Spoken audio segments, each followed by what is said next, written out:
वज़ीर-ए-आज़म नरेंद्र मोदी की जानिब से ऐसी ज़मराबंदी के ऐलान न करने पर वज़ीर-ए-आज़म की तकरीर के दौरान ही एक लड़की ने बरखी के खंबे पर चढ़कर एहतजाज किया। मोदी हुकूमत आने के बाद ही जात पात का ये झगड़ा शुरू हुआ था। उस नौजवान खातून ने एहतजाज करते हुए कहा कि वो जात के नाम पर जुल्म और ज़्यादती के बावजूद कोई कार्रवाई क्यों नहीं हो रही है, इसको लेकर एहतजाज कर रही है।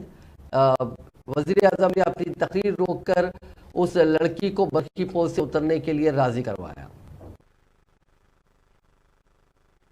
बेटा नीचे आओ, बेटा नीचे आओ।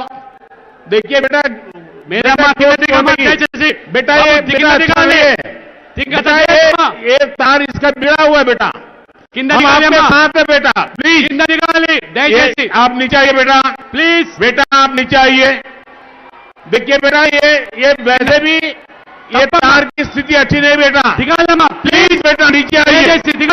बेटा ये मैं आपकी बात सुनूंगा, बैठिए बेटा, नीचे आइए प्लीज।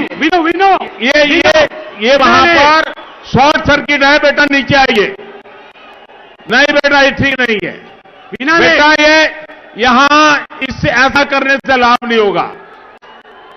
मैं यहां आपके लिए आया हूं, प्लीज आप कृष्णा जी की बात मानिए बेटा, आप कृष्णा जी की बात मानिए, आप कृष्णा जी की बात मानिए बेटा। थैंक यू बेटा, थैंक यू बेटा, थैंक यू।